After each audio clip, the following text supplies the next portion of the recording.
अनुच्छेद 1 के अनुसार हमारे देश के दो नाम इंडिया अर्थात भारत क्यों रखा गया? क्या संघ सरकार किसी भी राज्य को समाप्त कर सकती है? हमारे देश को राज्यों का संघ ही क्यों कहा गया?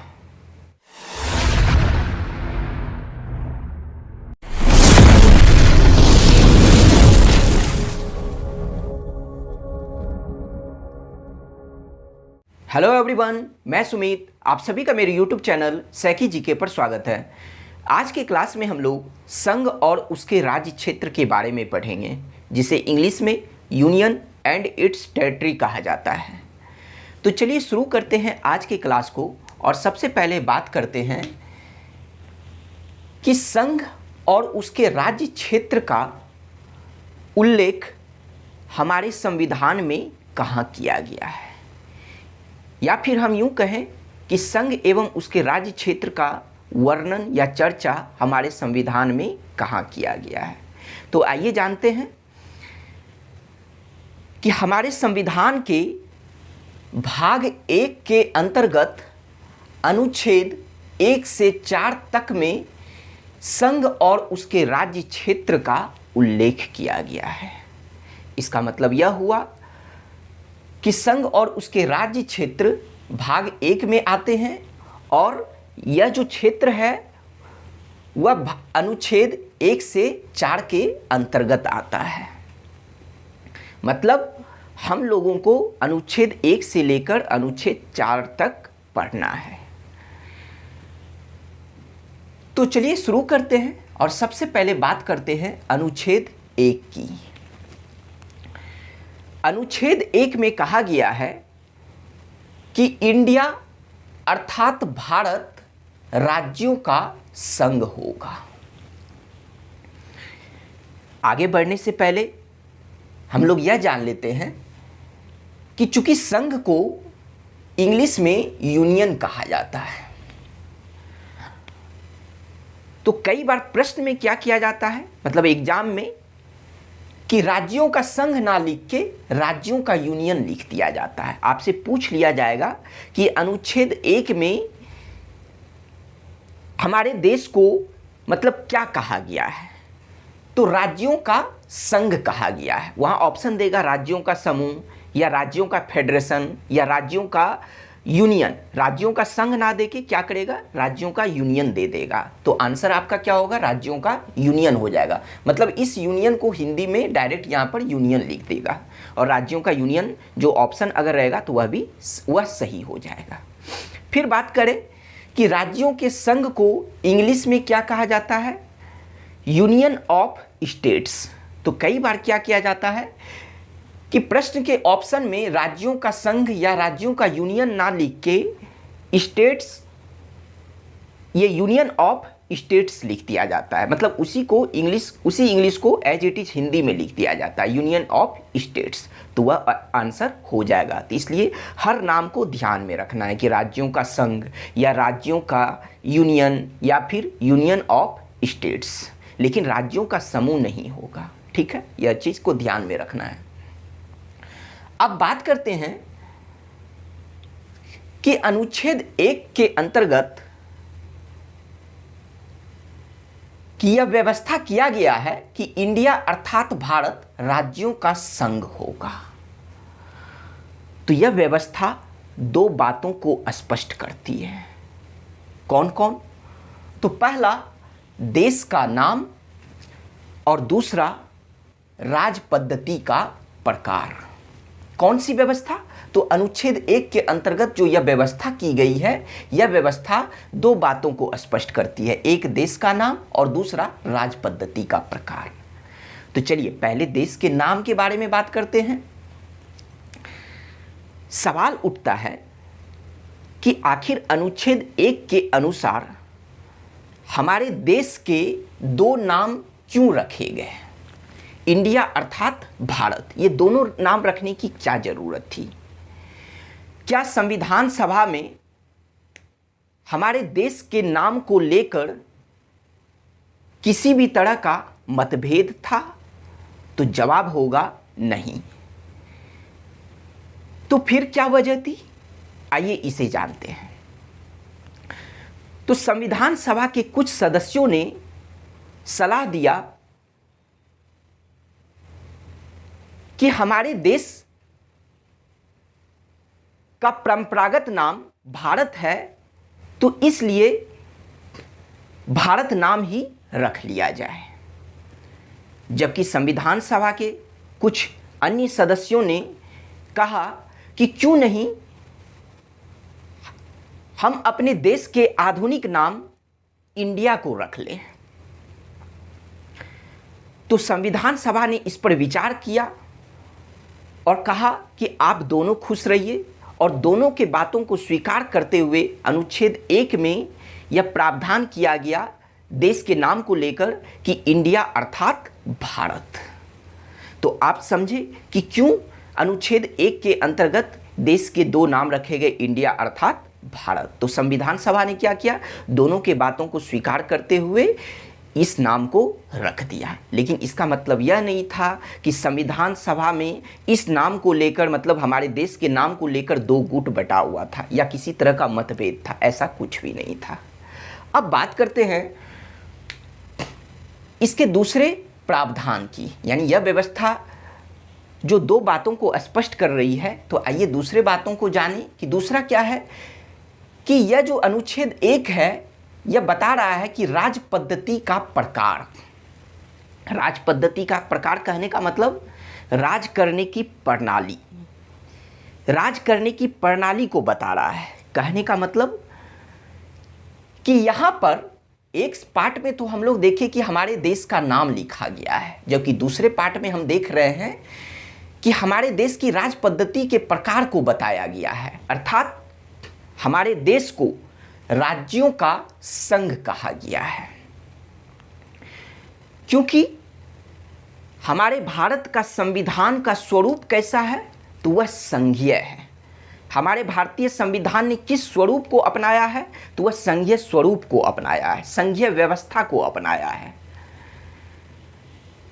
तो इसी वजह से इस व्यवस्था के अंतर्गत हमें यह जानने को मिला कि हमारे देश को राज्यों का संघ कहा गया, क्योंकि यहां पर संघीय व्यवस्था को अपनाई गई है। लेकिन सवाल यह उठता है कि हमारा भारत का संविधान संघीय व्यवस्था को अपनाने के बावजूद हमारे संविधान में कहीं भी संघीय शब्द का वर्णन नहीं किया गया है, कहीं भी संघीय शब्द नहीं लिखा गया है, बल्कि उसके जगह पर हमारे संविधान में राज्यों का संघ लिखा गया है। तो सवाल यह उठता है कि आखिर हमारे संविधान में संघीय राज्य ही क्यों नहीं लिखा गया, क्यों राज्यों का संघ शब्द का ही प्रयोग किया गया। संघीय राज्य भी तो लिख सकते थे, लेकिन संघीय राज्य को नहीं लिखा गया, बल्कि संघीय राज्य शब्द के जगह राज्यों के संघ शब्द को महत्व दिया गया। आखिर ऐसा क्यों? तो आइए इसके कारण को समझते हैं। डॉक्टर भीमराव अंबेडकर के अनुसार संघीय राज्य के स्थान पर राज्यों के संघ शब्द को महत्व देने के 2 कारण हैं। कौन कौन? तो एक कारण है कि भारतीय संघ राज्यों के साथ किसी समझौते का परिणाम नहीं है, और दूसरा जो कारण है कि वह है कि राज्यों को संघ से अलग होने का कोई अधिकार नहीं है। यही 2 कारण है जिसके वजह से राज्यों का संघ शब्द का प्रयोग किया गया संघीय राज्य के जगह पर। आइए इसे थोड़ा समझते हैं कि आखिर इस शब्द को क्यों महत्व दिया गया। तो क्या कहा गया? इसके 2 कारण थे। पहला कारण क्या है कि भारतीय संघ राज्यों के साथ किसी समझौते का परिणाम नहीं है, मतलब कि जिस अलग अलग राज्यों को मिलाकर एक संघ का निर्माण किया गया, तो उस संघ के निर्माण करने में किसी भी राज्य के साथ किसी तरह का समझौता नहीं किया गया, यानी स्वेच्छा से वो लोग संघ में आए हैं, किसी भी तरह का शर्त नहीं रखा गया है। तो यही वजह है जब किसी तरह का शर्त नहीं रखा गया, तो यही जो है दूसरा कारण बताता है कि इसी वजह से राज्यों को संघ से अलग होने का कोई अधिकार नहीं है। मतलब कि राज्य, कोई भी राज्य, भारत के कोई भी राज्य भारतीय संघ से अलग नहीं हो सकते हैं। प्रशासनिक सुविधा के लिए देश को अलग अलग राज्यों में विभाजित किया गया है या उसे विभाजित किया जा सकता है, लेकिन किसी भी राज्य को भारतीय संघ से अलग या स्वतंत्र होने का अधिकार नहीं है। क्यों? क्योंकि हमारा देश एक अखंड इकाई है, इसी वजह से। तो अब बात करते हैं कि जब हम अनुच्छेद 1 के तहत जो प्रावधान किया गया है तो इन बातों को समझें। अब जानते हैं कि अनुच्छेद 1 के अनुसार भारतीय क्षेत्र को 3 भागों में विभाजित किया गया है, 3 श्रेणियों में विभाजित किया गया है। किस अनुच्छेद के अनुसार? तो अनुच्छेद 1 के अनुसार। तो आइए वह 3 क्षेत्र देखते हैं कौन कौन सा है जिसे भारतीय क्षेत्र को विभाजित किया गया है। तो पहला है राज्यों के क्षेत्र, दूसरा है संघ राज्य क्षेत्र या फिर इसे ही संघ शासित क्षेत्र या फिर इसे ही केंद्र शासित प्रदेश कहा जाता है, और तीसरा है केंद्र या फिर भारत सरकार द्वारा अर्जित क्षेत्र। आइए एक एक करके चर्चा करें कि भारतीय क्षेत्र को जिन 3 भागों में विभाजित किया गया है उसमें सबसे पहले बात करते हैं राज्यों के क्षेत्र, अर्थात कोई भी राज्य, उसके क्षेत्र की बात की जाती है। वह क्षेत्र जो राज्य के अंतर्गत आता है, तो उस राज्य क्षेत्र की बात हो रही है। दूसरा जो है विभाजित किया गया है तो वह है संघ राज्य क्षेत्र या फिर इसे ही संघ शासित क्षेत्र या फिर इसे ही केंद्र शासित प्रदेश भी कहा जाता है। तो आप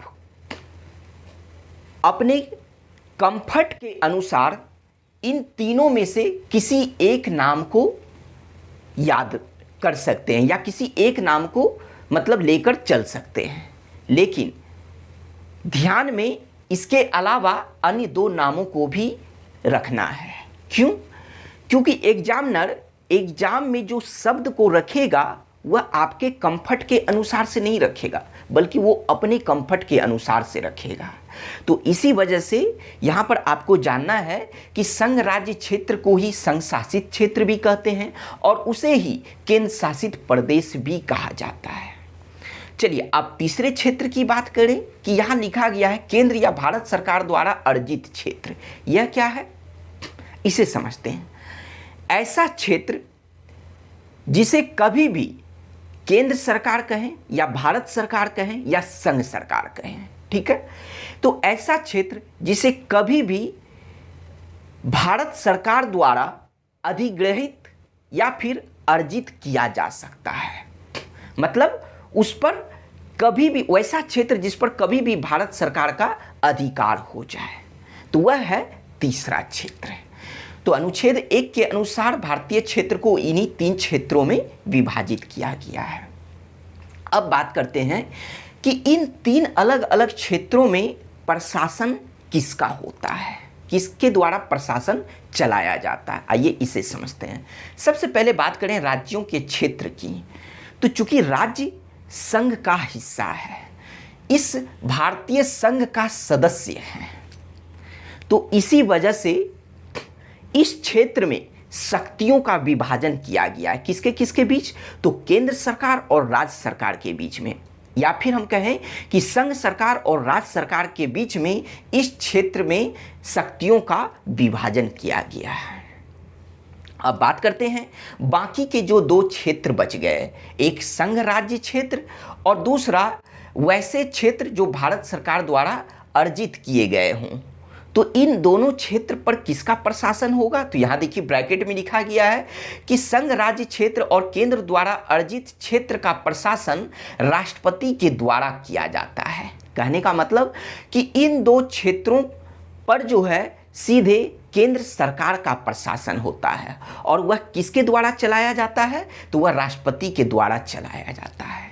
तो यह था प्रशासन से संबंधित बातें। अब बात करते हैं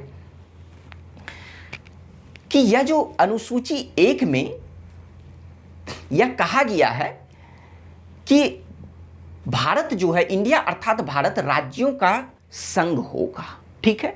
और भारतीय क्षेत्र को चूंकि 3 क्षेत्रों में विभाजित किया गया है। तो अब बात करते हैं कि अनुसूची 1 की, संविधान के अनुसूची 1 की मतलब पहली अनुसूची की बात करें तो पहली अनुसूची में ही भारत के राज्यों एवं भारत के केंद्र शासित प्रदेशों के नाम और इन दोनों के क्षेत्र विस्तार का उल्लेख किया गया है। तो अगर आपसे यह पूछा जाए कि हमारे भारत के राज्य एवं केंद्र शासित प्रदेश के नाम का उल्लेख कहाँ किया गया है, वर्णन कहाँ किया गया है, तो वह पहली अनुसूची में, और राज्य एवं केंद्र शासित प्रदेश के क्षेत्रों के विस्तार का वर्णन कहाँ किया गया है, तो वह भी अनुसूची 1 में किया गया है।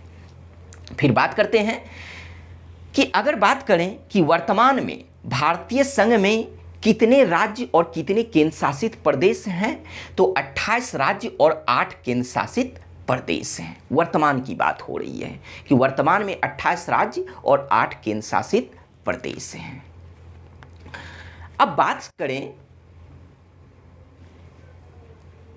कि एक संप्रभु राष्ट्र के नाते भारत अंतर्राष्ट्रीय नियम के तहत, अंतर्राष्ट्रीय कानून के तहत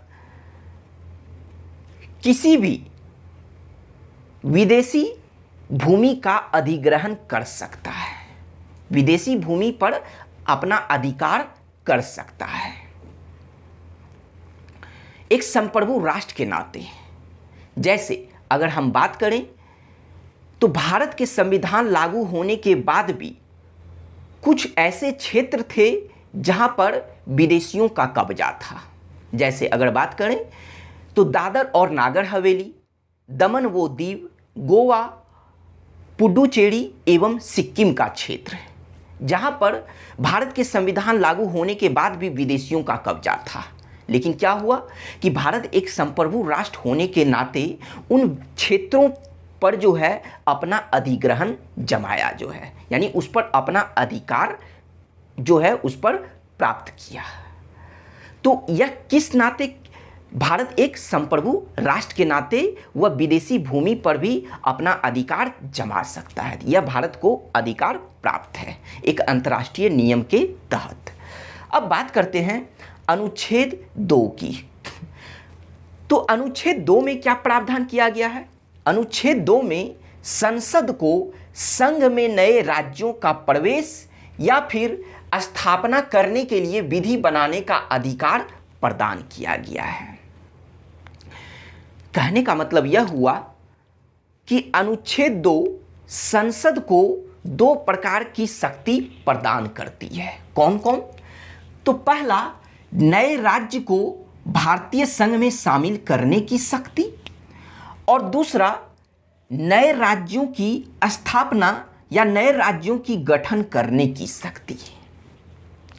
तो सबसे पहले यहां पर शब्द को समझिए कि यह शक्ति किसे प्रदान की गई है, तो संसद को प्रदान की गई है कि विधि के द्वारा, कानून के द्वारा, यानी कानून बनाकर भारतीय संघ में नए राज्यों का यह प्रवेश कर सकती है, या प्रवेश की जगह हो सकता है कि वर्ड नामांकन लिख दिया जाए कि नए राज्यों का नामांकन कर सकती है। और उसके अलावा संसद और अनुच्छेद 2 के तहत क्या कर सकती है, तो नए राज्यों की स्थापना या गठन भी कर सकती है भारतीय संघ में।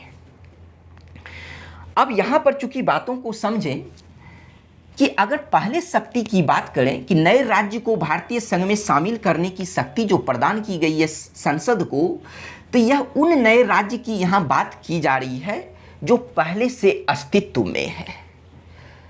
जबकि अगर हम दूसरे शक्ति की बात करें तो यहां पर उन नए राज्यों की स्थापना की बात की जा रही है जो पहले से अस्तित्व में नहीं है। तो अनुच्छेद 2 यही कहता है। अब बात करते हैं अनुच्छेद 3 की। अनुच्छेद 3 में क्या प्रावधान किया गया है कि अनुच्छेद 3 के तहत संसद द्वारा संघ के मतलब भारतीय संघ के नए राज्यों का निर्माण या फिर हम कहें सृजन, तो नए राज्यों का निर्माण तथा वर्तमान राज्यों के क्षेत्र सीमा या नाम में परिवर्तन करने की शक्ति किसे प्रदान की गई है, तो वह संसद को। किस अनुच्छेद के तहत, तो अनुच्छेद 3 के तहत की गई है। अर्थात अनुच्छेद 2 और अनुच्छेद 3 में जो भी प्रावधान किया गया है तो वह किसके द्वारा, मतलब उसे लागू करवाने की शक्ति किसे दी गई है, तो संसद को दी गई है दोनों जगह। अब उसके द्वारा, उन दोनों अनुच्छेद के द्वारा जो भी प्रावधान किए गए हैं तो उस प्रावधान को लागू करवाने की शक्ति संसद को प्रदान की गई है। तो आइए चलिए यहां पर बात को समझते हैं कि सबसे पहले बात करें कि नए राज्यों का निर्माण कैसे होती है, इसे समझते हैं थोड़ा सा। तो सबसे पहले तो हम यह कह सकते हैं कि नए राज्यों का निर्माण जो है, संघ के, भारतीय संघ के नए राज्यों का अगर निर्माण करवाना है तो यहां देखिए वर्तमान राज्यों के क्षेत्र में परिवर्तन, अर्थात वर्तमान राज्यों के क्षेत्र को घटाकर या वर्तमान राज्यों के क्षेत्र को बढ़ाकर हम नए राज्य का निर्माण कर सकते हैं, या फिर उसके सीमा में परिवर्तन करके हम नए राज्यों का निर्माण कर सकते हैं, या फिर हम उस वर्तमान राज्य के नाम में परिवर्तन करके हम उसका एक नया नाम रख देंगे तो वह एक नया राज्य कहलाएगा। लेकिन इसके अलावा भी संसद को अलग तरीके से मतलब नए राज्यों का निर्माण करने की शक्ति प्रदान की गई है। तो वह किस संशोधन के द्वारा, तो 18वें संविधान संशोधन अधिनियम 1966 के द्वारा यह स्पष्ट किया गया है। अभी हम लोग थोड़ी देर में समझेंगे कि और किस किस तरीके से नए राज्यों का निर्माण किया जाता है, लेकिन पहले यह जानिए कि एक संविधान संशोधन किया गया था संसद के द्वारा, वह था 18वां संविधान संशोधन अधिनियम 1966। इसके द्वारा दो बातें स्पष्ट की गई थी। पहला यह स्पष्ट किया गया था कि संसद को नए राज्यों की शक्ति प्रदान की गई है, नए राज्यों के निर्माण करने की शक्तियां स्पष्ट रूप से प्रदान की गई है। वह इस संविधान संशोधन के द्वारा इस बात को स्पष्ट कर दिया गया। और दूसरा किस बात को स्पष्ट किया गया, कि दूसरा यह स्पष्ट किया गया इस संविधान संशोधन के द्वारा कि संसद को यह भी शक्ति प्राप्त है कि वह किसी दो राज्यों को जोड़कर, मतलब संसद को किसी दो राज्यों को जोड़ने या किसी दो राज्यों को पृथक करने की भी शक्ति प्रदान की गई है। तो चलिए आइए अब हम समझते हैं कि नए राज्यों का निर्माण और किस किस तरीके से हो सकता है। तो चलिए दो राज्य को हम अभी फिलहाल ले लेते हैं। मान लीजिए कि दो राज्य हैं, ठीक है। एक मान लीजिए कि एक यूपी है और एक जो है मान लीजिए बिहार है, ठीक है। सबसे पहली बात हम कहते हैं कि यहाँ जो अभी आप दो पॉइंट पढ़े कि वर्तमान राज्यों के क्षेत्र को घटाकर और वर्तमान राज्यों के क्षेत्र को बढ़ाकर, ठीक है। तो मान लीजिए कि यह बिहार है और बिहार के मान लीजिए इस पोर्शन को, इस क्षेत्र को हम क्या करेंगे, घटाकर और एक अलग राज्य का निर्माण ही करवा देंगे। मतलब इस क्षेत्र को अलग कर देंगे और इस क्षेत्र से ही हम एक अलग राज्य का निर्माण कर देंगे। तो यह हुआ क्षेत्र को घटाकर। फिर बात करते हैं हम, दूसरा शब्द भी यहाँ पढ़े कि वर्तमान राज्य के क्षेत्रों को बढ़ाकर। समझिएगा बातों को। तो वर्तमान राज्य के क्षेत्रों को बढ़ाकर, मान लीजिए कि बिहार का यह क्षेत्र है, ठीक है, हम इसके क्षेत्र को बढ़ा देंगे। मान लीजिए कि इसका क्षेत्र जो है इस दूसरे राज्य में चला जाए, तो जब इस क्षेत्र को बढ़ाकर हम एक नए राज्य का निर्माण कर सकते हैं। लेकिन अब फिर अलग अलग कंडीशन को समझिए कि अलग अलग कंडीशन को अगर समझा जाए तो फिर से हम दो राज्य को लेते हैं, दो राज्य को लिए। अब बात करते हैं कि मान लीजिए कि बिहार के हम कुछ भाग को ले लिए, ठीक है, और उत्तर प्रदेश के कुछ भाग को ले लिए। तो इन दोनों भागों को मिलाकर हम एक अलग राज्य का निर्माण कर सकते हैं। फिर और कैसे कर सकते हैं?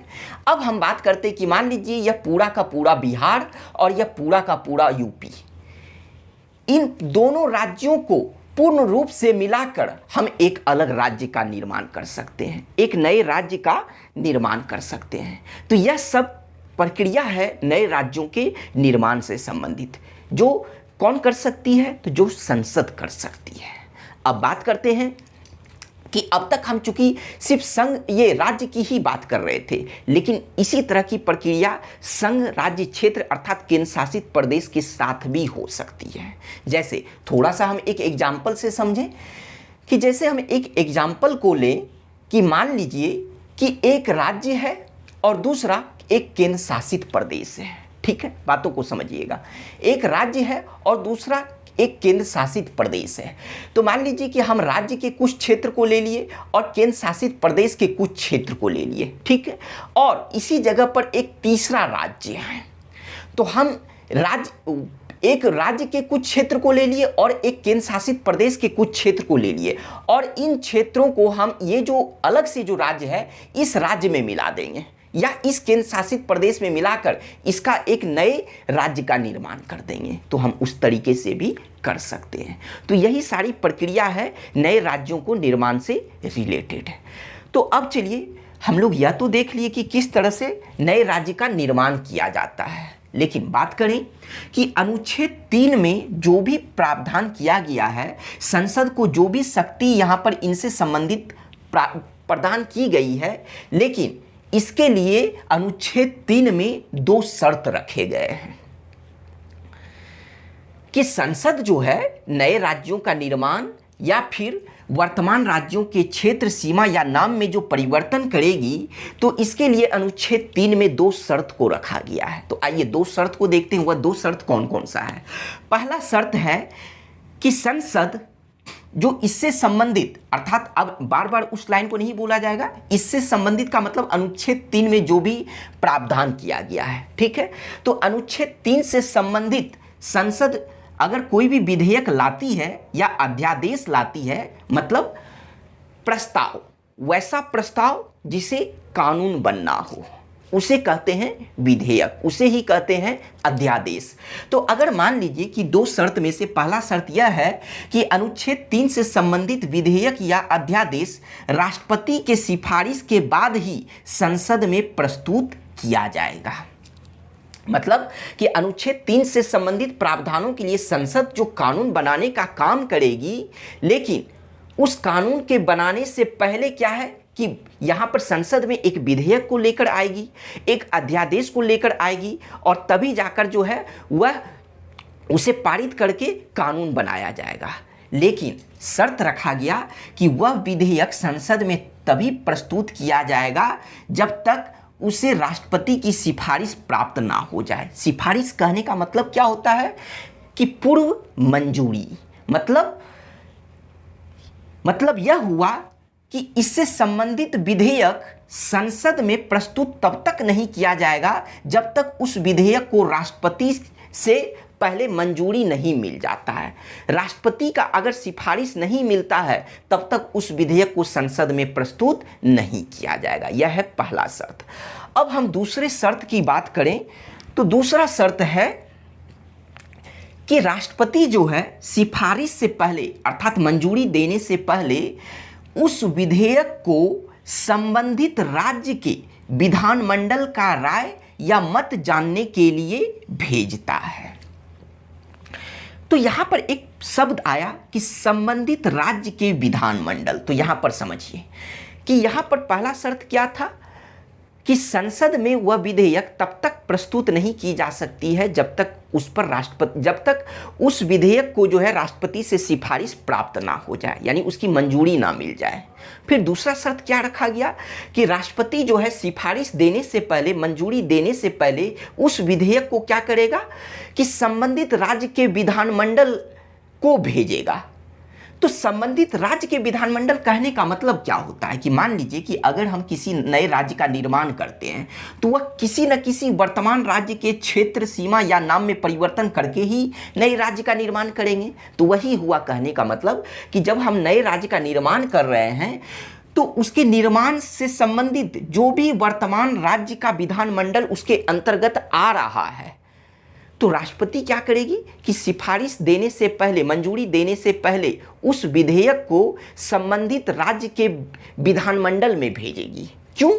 क्योंकि इसलिए भेजेगी कि उस राज्य के विधानमंडल का राय जानने के लिए, उसका मत जानने के लिए, उसका विचार जानने के लिए कि आपका इस पर मत क्या है, कि जिसे संसद में जो है प्रस्तुत किया जाना है नए राज्य के निर्माण के लिए, या सीमा में परिवर्तन के लिए, या फिर उसके नाम में परिवर्तन के लिए, या फिर उसके क्षेत्र में परिवर्तन के लिए। ठीक है, लेकिन यह जो मत भेजा जाएगा विधानमंडल में, तो उस मत को नियत अवधि में दिया जाना चाहिए। ठीक है, यह है 2 शर्त इस विधेयक को संसद में प्रस्तुत करने से पहले।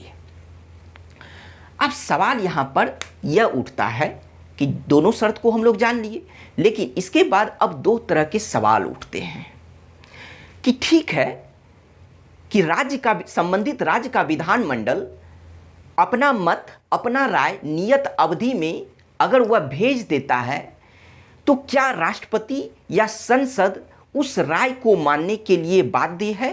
तो जवाब होगा नहीं। राष्ट्रपति या संसद उस राज्य विधानमंडल के राय को मानने के लिए बाध्य नहीं है। दूसरा जो सवाल यहां पर यह उठ रहा है कि अगर संबंधित राज्य का विधानमंडल नियत अवधि में वह अपना राय या मत ना भेजे, तब क्या उस विधेयक को संसद में प्रस्तुत किया जा सकता है? तो जवाब होगा हाँ, कि अगर संबंधित राज्य के विधानमंडल अगर वह नियत अवधि में अपना राय नहीं भी भेजते हैं, तो भी उस विधेयक को संसद में प्रस्तुत किया जा सकता है। इन दोनों पॉइंट को आप कॉपी में लिख लीजिएगा। फिर बात करते हैं तीसरे पॉइंट की, कि अगर एक बार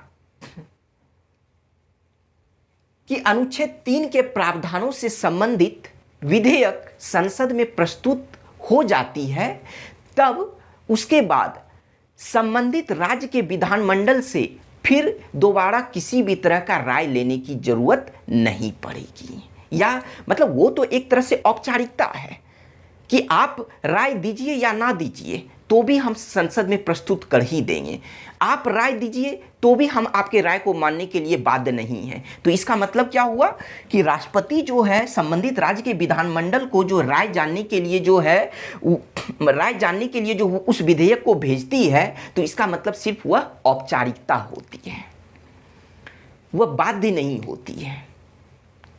तो इसी वजह से जब संसद में अनुच्छेद 3 के प्रावधानों से संबंधित विधेयक अगर प्रस्तुत कर दिया जाए, तो संबंधित राज्य के विधानमंडल को अब किसी भी तरह का जो है राय के लिए विधेयक भेजने कि राय लेने की जरूरत नहीं है। फिर हम बात करें कि एक नोट में देखिए करके लिखा हुआ है कि अब तक तो हम लोग यहां पर राज्य के मामले में बात कर रहे थे, लेकिन अगर केंद्र शासित प्रदेश की बात अगर हो जाए तो यहां पर देखिए नोट में लिखा गया है कि केंद्र शासित प्रदेश के मामले में संबंधित विधानमंडल की राय जानने की जरूरत नहीं है। केंद्र जब उचित समझे वह कदम उठा सकती है। और यह किसके द्वारा प्रावधान किया गया, किस वाद में इस तरह का प्रावधान किया गया केंद्र शासित प्रदेश को लेकर, कि बाबूलाल बनाम बंबई राज 1960 के वाद में सर्वोच्च न्यायालय ने इस तरह का प्रावधान किया है। तो कहने का मतलब यह हुआ कि अगर राज्य की बात आती है तब तो आपको औपचारिकता ही सही, लेकिन आपको राज्य के विधानमंडल में उस विधेयक को राय जानने के लिए भेजना होगा। लेकिन अगर केंद्र शासित प्रदेश की बात होती है, तब उससे संबंधित जो भी विधानमंडल है वहां आपको राय जानने के लिए विधेयक भेजने की भी जरूरत नहीं है। और यह प्रावधान किया गया इस वाद में। तो आइए इन बातों को समझें कि यह क्या कहना चाह रहा है कि केंद्र शासित प्रदेश के मामले, जैसे इसे एक एग्जाम्पल से समझें। जैसे हम कहें कि दिल्ली की अगर बात करें तो दिल्ली क्या है, एक केंद्र शासित प्रदेश है और उसका अपना एक विधानमंडल भी है। लेकिन अगर दिल्ली से संबंधित किसी भी तरह का परिवर्तन करना चाहे इस अनुच्छेद 3 के अंतर्गत संसद, तो संसद जो है दिल्ली के जो विधानमंडल को राय जानने के लिए उस संबंधित विधेयक को नहीं भेजेगा। तो यही है इसका मतलब। अब बात करते हैं कि आखिर अनुच्छेद 3 के तहत अभी तक हम लोग जो भी पढ़े तो इसका निष्कर्ष क्या निकला। आइए इसके निष्कर्ष की बात करें कि इसका निष्कर्ष क्या निकला। तो इसके निष्कर्ष को समझें कुछ पॉइंटों के द्वारा। तो सबसे फर्स्ट पॉइंट की बात करें कि संसद राज्य की सहमति के बिना भी निर्माण, मतलब राज्य की सहमति के बिना भी निर्माण एवं परिवर्तन कर सकती है। इसका मतलब क्या हुआ, कहने का मतलब यह हुआ कि अभी आप समझे कि संसद जो या फिर राष्ट्रपति जो विधेयक राज्य विधानमंडल में राय लेने के लिए भेजती है तो वह सिर्फ औपचारिकता रहती है। तो उसी आधार पर यह कहा गया है कि संसद राज्य की सहमति के बिना भी या राज्य की अनुमति के बिना भी नए राज्यों का निर्माण तथा वर्तमान राज्यों के क्षेत्र, सीमा या नाम में परिवर्तन कर सकती है। उसे संबंधित राज्य से राय लेने की कोई भी ज़रूरत नहीं है, उसे संबंधित राज्य से सहमति या अनुमति लेने की किसी भी तरह का कोई ज़रूरत नहीं है। बगैर उसके अनुमति के वह अनुच्छेद 3 से संबंधित प्रावधानों को कर सकती है। कौन? संसद। अब बात करते हैं, इसका मतलब यह हुआ, दूसरे शब्दों में अगर हम कहें कि संसद अपने अनुसार भारत के राजनीतिक मानचित्र का पुनर्निर्धारण कर सकती है। राजनीतिक मानचित्र का पुनर्निर्धारण यानी फिर से, मतलब जो भारत का अभी मानचित्र, राजनीतिक मानचित्र है, पॉलिटिकल मैप है, उसे फिर से वह निर्धारित कर सकती है। जैसे इसे थोड़े से हाल फिलहाल के घटनाक्रम से अगर समझें तो जम्मू कश्मीर के मैप को, मतलब भारत में जम्मू कश्मीर के मैप को आप समझ सकते हैं कि क्या है कि 2019 से, मतलब 2019 तक जो जम्मू कश्मीर एक राज्य के रूप में हमारे भारत के मैप में दिखाया गया था, राजनीतिक मैप में, लेकिन क्या है 2019 से अब उस जम्मू कश्मीर राज्य को 2 केंद्र शासित प्रदेश में बांट दिया गया। एक जम्मू एवं कश्मीर और दूसरा लद्दाख। तो अब हमारे भारत का जो राजनीतिक जो मानचित्र है वह क्या हुआ, परिवर्तित हो गया। और उसे परिवर्तित करने का कार्य किसने किया, तो संसद ने किया। तो यही हुआ इसका मतलब कि पहले शब्द को अगर हम दूसरे शब्द में समझें कि संसद अपने अनुसार भारत के राजनीतिक मानचित्र का पुनर्निर्धारण कर सकती है। फिर बात करें तीसरे पॉइंट की कि इससे जो संबंधित निष्कर्ष वह यह निकला कि भारतीय संविधान द्वारा क्षेत्रीय एकता या राज्य के अस्तित्व को गारंटी नहीं दी गई है। यह क्या मतलब हुआ कि आप खुद देखें कि संसद जो है किसी भी राज्य के सीमा, नाम या फिर जो है क्षेत्र में परिवर्तित कर सकती है उसके बगैर मर्जी से। तो इसका मतलब क्या हुआ, इसका मतलब यह हुआ कि भारतीय संविधान द्वारा क्षेत्रीय एकता या फिर राज्य के अस्तित्व को गारंटी नहीं दी गई है। क्यों? क्योंकि यहाँ तो राज्य से परमिशन ही नहीं लिया जाता है, संबंधित राज्य से परमिशन ही नहीं लिया जाता है। इसी वजह से राज्य के अस्तित्व को यहाँ गारंटी नहीं दी गई है। अब हम चौथे पॉइंट की बात करें तो चौथा पॉइंट है कि भारत, इसका मतलब यानी इन सब आधार पर हम यह कह सकते हैं कि भारत एक विभक्त राज्यों का अविभाज्य संघ है। मतलब राज्य तो विभाजित हो सकता है, हमारे भारत में राज्य विभाजित हो सकता है, लेकिन हमारा संघ जो है वह विभाजित नहीं हो सकता है। और फिर बात करें कि संघ सरकार, पांचवा पॉइंट यह है कि इसका मतलब यह हुआ कि संघ सरकार कहें या भारत सरकार कहें या केंद्र सरकार कहें, तो संघ या फिर हम यहाँ संसद भी कह सकते हैं। तो संघ सरकार राज्य को समाप्त कर सकती है, लेकिन राज्य सरकार संघ को समाप्त नहीं कर सकती है। क्यों? क्योंकि आप यहाँ देख सकते हैं कि वह राज्य के संबंधित जो भी बातें थी वह अभी हम लोग यहाँ देखें कि उसमें किसी भी तरह का परिवर्तन या उसे दूसरे राज्य में मिला देना, तो जब इस तरह का प्रावधान है तो इसी आधार पर हम कह सकते हैं कि यहाँ पर संघ सरकार राज्य को समाप्त कर सकती है। मान लीजिए दो राज्य को मिलाकर ही, पूरे राज्य को ही, दो पूर्ण राज्य को ही मिलाकर एक नया राज्य बना दिया जाए, तो वह क्या हुआ, एक तरह से वह राज्य समाप्त ही हो गया। तो वही चीज कहा गया है कि संघ सरकार राज्य को समाप्त कर सकती है लेकिन राज्य सरकार संघ को नहीं। तो निष्कर्ष यही है।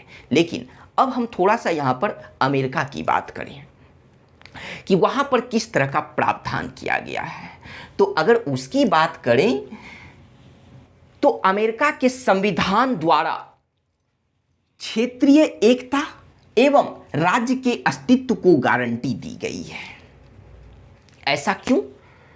ऐसा इसलिए क्योंकि अगर अमेरिका, मतलब अमेरिका का जो संघ सरकार है, अगर वह किसी भी राज्य के नाम, सीमा या क्षेत्र में परिवर्तन करेगा या फिर नए राज्यों का निर्माण करेगा तो उस संबंधित राज्य के अनुमति के बिना नहीं कर सकता है। कौन? तो अमेरिका का संघ सरकार। तो इसका मतलब क्या हुआ कि इसी वजह से हम अमेरिका को अविभाज्य राज्यों का अविभाज्य संघ कह सकते हैं, जबकि हमारे भारत को विभक्त राज्यों का अविभाज्य संघ कहा गया है, लेकिन अमेरिका को अविभाज्य राज्यों का अविभाज्य संघ कहा जाता है। क्यों? क्योंकि अगर वहां की संघ सरकार नए राज्य का निर्माण करती है तो संबंधित राज्य से जो है उसे पहले अनुमति लेना पड़ता है। अगर उसने अनुमति नहीं दिया तो वह नए राज्य का निर्माण नहीं कर सकता है, वह संबंधित राज्य के नाम, सीमा या क्षेत्र में परिवर्तन नहीं कर सकता है। तो इसी वजह से अमेरिका को अविभाज्य राज्य का अविभाज्य संघ कहा गया है। चलिए अब बात करते हैं कि जब हम यहाँ पर समझें कि अनुच्छेद 3 में नए राज्यों का निर्माण या सृजन और वर्तमान राज्यों के क्षेत्र, सीमा या नाम में परिवर्तन करने का जो शक्ति संसद को प्रदान की गई है, तो इसका मतलब दूसरे शब्दों में यह हुआ कि अनुच्छेद 3 जो है वह, मतलब अनुच्छेद 3 के तहत संसद को भारतीय राज्य के पुनर्गठन करने की शक्ति प्रदान की है, या फिर हम कहें कि भारतीय राज्य के पुनर्सीमन की शक्ति प्रदान करती है। तो अनुच्छेद 3 जो है भारतीय मतलब अनुच्छेद 3 जो है भारतीय राज्यों के पुनर्सीमन की जो है व्यवस्था की हुई है, या भारतीय राज्यों के पुनर्गठन की व्यवस्था की हुई है। कौन? तो अनुच्छेद 3 की हुई है। फिर बात करते हैं आखिरी अनुच्छेद, वह है अनुच्छेद 4। तो यहां पर हम लोग जानते हैं कि देखिए क्या है, बहुत ही इंपॉर्टेंट है कि अनुच्छेद 2 और अनुच्छेद 3 के अंतर्गत संसद द्वारा बनाई गई विधि को अनुच्छेद 368 के तहत संविधान संशोधन करने वाली विधि नहीं समझी जाएगी। अर्थात इस तरह का विधि साधारण बहुमत या सामान्य बहुमत के जरिए पारित की जाती है। तो अब सवाल यह उठता है कि आखिर इतना बड़ा लाइन यह है क्या, यह कौन सी लाइन है? आइए इसे समझते हैं कि यह क्या लिखा गया है अनुच्छेद 4 के तहत। जो यह प्रावधान किया गया है कि अनुच्छेद 2 और अनुच्छेद 3 के अंतर्गत, ठीक है, थोड़े से तोड़ के उसे समझते हैं। तो आइए देखते हैं। अनुच्छेद 2 के अंतर्गत 2 तरह का प्रावधान किया गया है। एक नए राज्यों का प्रवेश, यहां पर ही देखिए, नए राज्यों का प्रवेश, और दूसरा नए राज्यों की स्थापना या गठन, ठीक है। फिर अनुच्छेद 3 के अंतर्गत, तो अनुच्छेद 3 के तहत भी जो है 2 तरह का प्रावधान किया गया है। एक नए राज्यों का निर्माण और फिर वर्तमान राज्यों के क्षेत्र, सीमा या नाम में परिवर्तन। तो कहने का मतलब यह हुआ कि अनुच्छेद 4 यह कहती है कि अनुच्छेद 2 और अनुच्छेद 3 के अंतर्गत जो भी विधि बनाई गई है, किसके द्वारा? संसद के द्वारा। तो इसके अंतर्गत संसद के द्वारा जो भी विधि बनाई गई है, मतलब इन प्रावधानों से संबंधित या जो भी कानून बनाई गई है, तो उस कानून को अनुच्छेद 368 के तहत संविधान संशोधन करने वाली विधि नहीं समझी जाएगी। अभी हम लोग इसे भी समझेंगे कि जो मतलब कि इन दोनों अनुच्छेद से रिलेटेड संसद ने जो भी कानून बनाया तो उस कानून को अनुच्छेद 368 के तहत संविधान संशोधन करने वाली विधि या कानून नहीं समझी जाएगी। तब क्या समझी जाएगी? तो अर्थात इस तरह का जो विधि है वह साधारण बहुमत के जरिए पारित की जाती है। तो कहने का मतलब यह हुआ कि अनुच्छेद 2 और अनुच्छेद 3 के लिए संसद जो भी कानून बनाएगी तो वह साधारण बहुमत के जरिए बनाएगी। लेकिन चलिए थोड़ा सा संशोधन को समझते हैं। आइए देखिए, यहाँ पर बॉक्स में संशोधन को थोड़ा सा समझाया गया, इसे समझते हैं कि यह संशोधन क्या है और यहाँ पर तब समझेंगे कि यह अर्थ क्या कह रहा है। तो सबसे पहले हम बात करें कि भाग 20 के संविधान के भाग 20 के तहत, या फिर हम ऐसे कहें कि संविधान के भाग 20 के अनुच्छेद 368 के तहत संसद को संविधान में संशोधन करने की शक्ति प्रदान की गई है। किसके तहत? तो अनुच्छेद 368 के तहत। और संविधान में संशोधन कौन कर सकती है? संसद कर सकती है। लेकिन संविधान में जो है संशोधन जो है अनुच्छेद 368 के तहत किया जाएगा तो वह सिर्फ दो ही तरीके से किया जाता है। कौन कौन सा? एक विशेष बहुमत के द्वारा और दूसरा विशेष बहुमत एवं आधे से अधिक राज्यों के अनुमोदन के द्वारा, अर्थात समर्थन के द्वारा। तो संविधान में अनुच्छेद 368 के तहत जिस संशोधन का प्रावधान किया गया है तो वह मात्र यही दो संशोधन है। समझिएगा बातों को। लेकिन हमारे संविधान के कुछ ऐसे भी प्रावधान हैं जिसे संसद में साधारण बहुमत के द्वारा संशोधित किया जा सकता है। वह 368 के तहत नहीं होगा, वह अनुच्छेद 368 के तहत नहीं माना जाएगा, वह अनुच्छेद 368 से बाहर है। लेकिन इसका मतलब यह हुआ कि संविधान में संशोधन तो इसका मतलब तीन तरीके से होती है। तो एक साधारण बहुमत के द्वारा भी होती है और जबकि दो अन्य संशोधन है वह अनुच्छेद 368 के तहत होती है।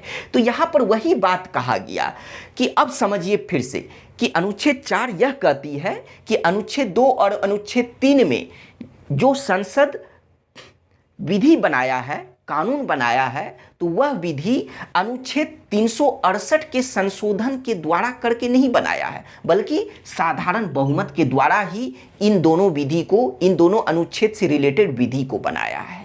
तो अब आपको यह बात क्लियर हो गया होगा। तो अगर आपको इनमें से किसी भी तरह का, इन दोनों अनुच्छेद से किसी भी प्रावधान से रिलेटेड पूछ लिया जाए कि संसद जो है, जैसे पूछ लिया जाए कि नए राज्यों का निर्माण जो है वह किस तरीके से करती है, तो वह साधारण बहुमत के द्वारा की जाती है। तो सिर्फ एक ही बात नहीं बल्कि सीधी सी याद रखिए कि अनुच्छेद 2 के सभी प्रावधान और अनुच्छेद 3 के सभी प्रावधान को संसद साधारण बहुमत के द्वारा ही कानून का निर्माण कर लेती है।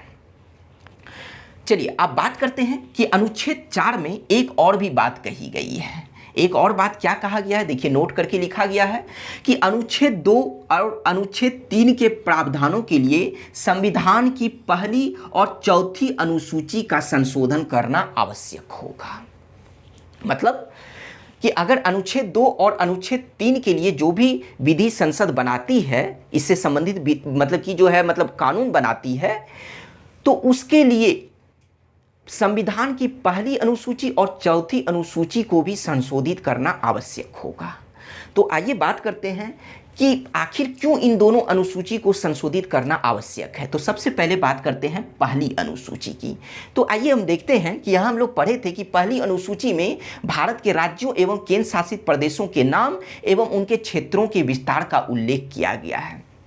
तो अब आप खुद ही सोचिए कि अनुच्छेद 2 और अनुच्छेद 3 के द्वारा मान लीजिए किसी भी तरह का प्रावधान, या अनुच्छेद 3 को ही ले लें कि मान लीजिए नए राज्य का अगर निर्माण करती है, ठीक है, तो वह नए राज्य का जो निर्माण करेगी उसका नाम क्या होगा, तो उस नाम को रखने के लिए संशोधन कहाँ पर, उस नाम को जोड़ने के लिए संशोधन कहाँ पर किया जाएगा, तो पहली अनुसूची में किया जाएगा। अगर मान लीजिए किसी मतलब वर्तमान राज्य के क्षेत्र में अगर परिवर्तन किया जाता है तो उस क्षेत्र का उल्लेख जो है, फिर से वर्तमान क्षेत्र का उल्लेख कहाँ किया जाएगा, तो वह अनुसूची 1 में ही किया जाएगा। मतलब क्या हुआ कि यहाँ अनुसूची 1 का संशोधन किया जाएगा। चलिए अब बात करते हैं कि फिर चौथी अनुसूची का क्यों संशोधन किया जाएगा। तो आइए इसे समझते हैं कि देखिए, सबसे पहले यह जानिए कि चौथी अनुसूची में प्रावधान क्या किया गया है।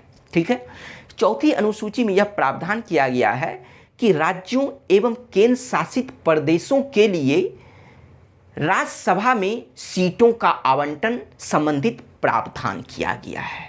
तो अब समझिएगा बातों को कि अगर अनुच्छेद 2 या अनुच्छेद 3 के तहत जो भी प्रावधान किया गया है, ठीक है, एक छोटा सा एग्जाम्पल हम ले लें कि मान लीजिए किसी भी वर्तमान राज्य के क्षेत्र को अगर घटा दिया जाए, अगर क्षेत्र को घटाया जाता है, अगर उसके क्षेत्र को किसी दूसरे राज्य के क्षेत्र में दे दिया जाए तो उस क्षेत्र पर रहने वाली जनसंख्या भी दूसरे राज्य का कहला जाएगा।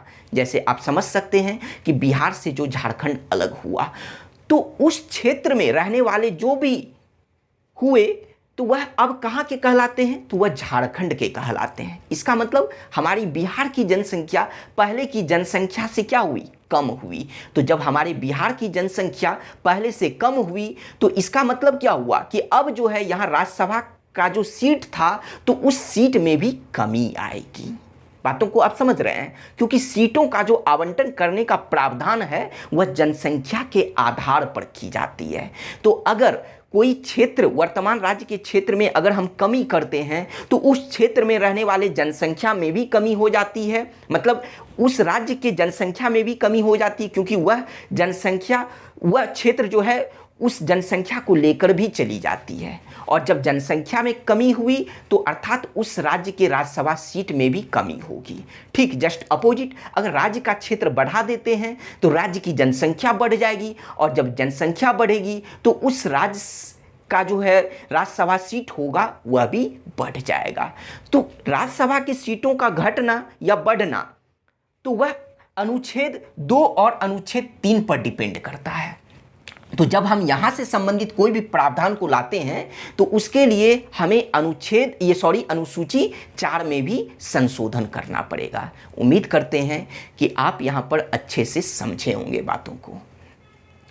अब हमारा अनुच्छेद 1 से 4 तक तो समाप्त हो गया, लेकिन एक पॉइंट को हमें और भी पढ़ना है, वह है बेरुबारी संघ 1960 का वाद, यानी 1960 का मामला। ठीक है, आइए इसे समझते हैं, और यहाँ पर जो कुछ क्वेश्चन अगर बोला जाएगा तो उसे आप नोट कीजिएगा। ठीक है, बहुत ही इंपॉर्टेंट है। तो चलिए बात करते हैं कि इस मामले के बारे में कि क्या हुआ कि बेरुबारी संघ 1960 के मामले में सर्वोच्च न्यायालय में एक प्रश्न आया।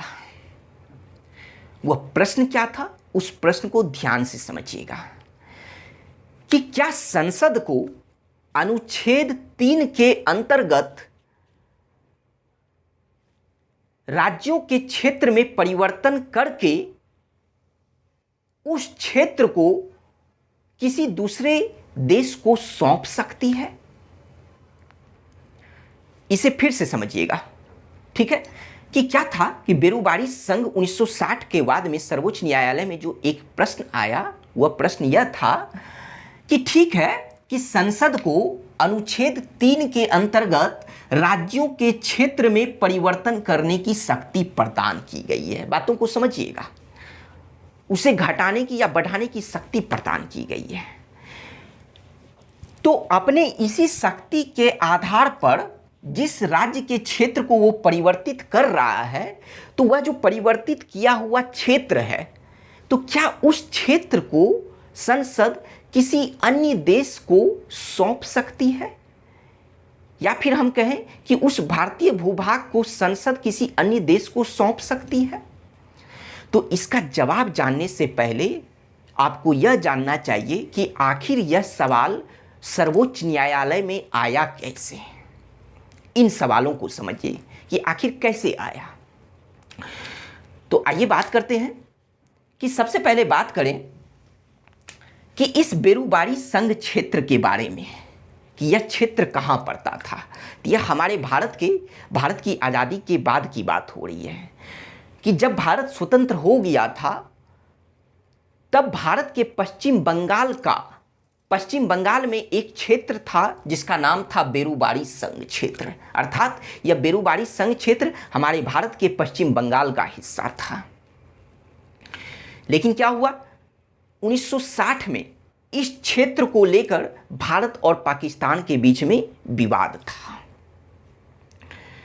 तो उस समय केंद्र सरकार कहिए या संघ सरकार कहिए या भारत सरकार, तो केंद्र सरकार ने इस बेरुबारी संघ क्षेत्र को पाकिस्तान को सौंपने का निर्णय लिया। लेकिन केंद्र सरकार के इस निर्णय ने राजनीतिक विद्रोह एवं राजनीतिक विवाद को जन्म दे दिया। और जब राजनीतिक विद्रोह को जन्म दिया, राजनीतिक विवाद को जन्म दिया, तब राष्ट्रपति ने अनुच्छेद 143 के तहत सर्वोच्च न्यायालय से एक परामर्श मांगा। और वह परामर्श क्या था, क्योंकि राष्ट्रपति को यह शक्ति अनुच्छेद 143 के तहत प्रदान की गई है कि वह किसी मामले में सर्वोच्च न्यायालय से राय ले सकती है, परामर्श ले सकती है। तो जब केंद्र के निर्णय पे, संघ सरकार के निर्णय पे विवाद उठा तो राष्ट्रपति ने क्या किया कि अनुच्छेद 143 के तहत सर्वोच्च न्यायालय से राय मांगा, परामर्श मांगा कि क्या संसद अनुच्छेद 3 के अंतर्गत, मतलब क्या संसद को अनुच्छेद 3 के अंतर्गत राज्य के क्षेत्रों में परिवर्तित करके उसे किसी दूसरे देश को सौंपने का भी शक्ति प्राप्त है। तो इसी वजह से, इसी तरह से यह प्रश्न जो है वह सर्वोच्च न्यायालय में आया, और जिसे हम कहते हैं कि बेरुबारी संघ और एन्क्लेव राज्य 1960 का मामला। और तब अब हम जानते हैं कि यह जो प्रश्न जो राष्ट्रपति ने पूछा सर्वोच्च न्यायालय से, जिस प्रश्न पर उन्होंने परामर्श मांगा, तो उस प्रश्न के जवाब में सर्वोच्च न्यायालय ने क्या कहा कि ऐसी शक्ति संसद को प्रदान नहीं की गई है कि वह अनुच्छेद 3 के तहत राज्य के क्षेत्र में परिवर्तन तो कर सकती है, लेकिन उस परिवर्तित क्षेत्र को वह किसी दूसरे देश को नहीं सौंप सकती है। यह शक्ति संसद को प्रदान नहीं की गई है। तो अब फिर सवाल उठा कि आखिर ठीक है, संसद आखिर कैसे परिवर्तित क्षेत्र को दूसरे देश को सौंपेगी या किसी भारतीय भूभाग को दूसरे देश को सौंपेगी। तो सर्वोच्च न्यायालय ने कहा कि इसके लिए आपको अनुच्छेद 368 के तहत संविधान में संशोधन करना पड़ेगा,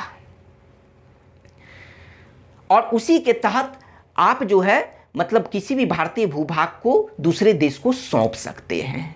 तब क्या हुआ कि यहाँ पर एक प्रश्न तब बनता है कि अगर आगे बढ़ने से पहले प्रश्न को समझते ही जाते हैं कि यहाँ पे एक प्रश्न बनता है कि अगर आपसे पूछा जाए कि संसद, या फिर हो सकता है संसद की जगह भारत सरकार, संघ सरकार या केंद्र सरकार कुछ भी लिख दे, ठीक है, संसद किसी भारतीय भूभाग को किसी अन्य देश को सौंप सकती है, कैसे? तो अनुच्छेद 368 के तहत संविधान में संशोधन करके, आप समझिएगा बातों को, सिर्फ यहां संविधान में संशोधन नहीं है बल्कि अनुच्छेद 368 के तहत संविधान में संशोधन करके। तो इसका मतलब 368 के तहत संविधान में संशोधन करने का दो ही प्रावधान है, एक विशेष बहुमत और दूसरा विशेष बहुमत और आधे से अधिक राज्यों के अनुमोदन के द्वारा, अर्थात यहां पर साधारण बहुमत के द्वारा नहीं की जाएगी। जबकि अनुच्छेद 2 एवं अनुच्छेद 3 के लिए जो कानून बनाई जाती है वह साधारण बहुमत के द्वारा बनाई जाती है। लेकिन अगर हम किसी भारतीय भूभाग को दूसरे देश को सौंपते हैं तो यहां पर अनुच्छेद 368 के तहत संविधान में संशोधन करके हम सौंप सकते हैं। और तब जाकर क्या हुआ कि तब जब इस तरह की बात की गई सर्वोच्च न्यायालय के द्वारा, तब क्या हुआ कि संसद के द्वारा 9वां संविधान संशोधन अधिनियम 1960 लाया गया, यानी संविधान में जो है संसद के द्वारा 9वां संविधान संशोधन किया गया। कब? तो 1960 में। और इसी संशोधन के द्वारा, मतलब 9वां संविधान संशोधन के द्वारा ही बेरुबारी संघ क्षेत्र को, जो पश्चिम बंगाल का हिस्सा था, तो इस बेरुबारी संघ क्षेत्र को पाकिस्तान को सौंप दिया। किसने? भारत ने। अब बात करते हैं, यहां पर जो प्रश्न पूछा जाएगा कि बताइए कि 9वां संविधान संशोधन 1960 वह किस वाद से संबंधित है, किस मामले से संबंधित है? तो क्या होगा? बेरुबारी संघ 1960 के वाद से संबंधित है।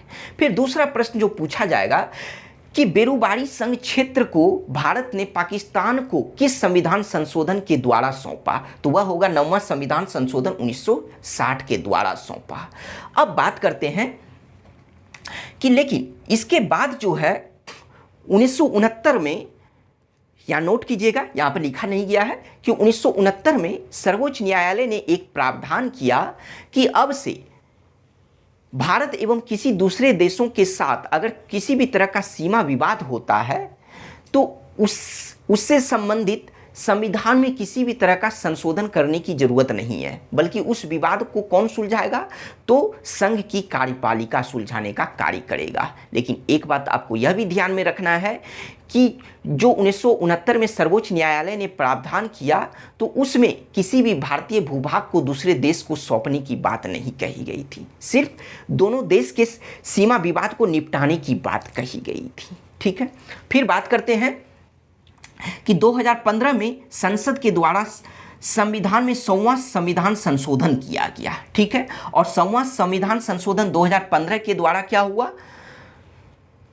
कि बांग्लादेश के साथ, मतलब भारत ने बांग्लादेश के साथ क्षेत्रों का आदान प्रदान किया। यह वर्ड क्या है कि बांग्लादेश के साथ क्षेत्रों का आदान प्रदान किया? किस संविधान संशोधन के द्वारा भारत ने? तो 100वां संविधान संशोधन 2015 के द्वारा। तो आइए समझते हैं इसे आदान प्रदान को। क्या था कि इस संविधान संशोधन के जरिए भारत ने अपने 111 अंतः क्षेत्रों को, अंतः विदेशी क्षेत्रों को बांग्लादेश को सौंप दिया, जबकि इसी संविधान संशोधन के द्वारा भारत ने बांग्लादेश के 51 अंतः क्षेत्र को भी, मतलब अंतः क्षेत्र पर किसने अधिग्रहण कर लिया? तो भारत ने कर लिया। तो इसी प्रोसेस को आदान प्रदान कहा गया है कि भारत ने अपने 111 अंतः क्षेत्र को बांग्लादेश को सौंप दिया, जबकि बांग्लादेश ने अपने 51 अंतः क्षेत्र को भारत को सौंप दिया। तो यह किस संविधान संशोधन के द्वारा? तो 100वां संविधान संशोधन 2015 के द्वारा भारत ने बांग्लादेश के साथ क्षेत्रों का आदान प्रदान किया। तो उम्मीद करते हैं कि आपको यह क्लास समझ में आया होगा। Thank you.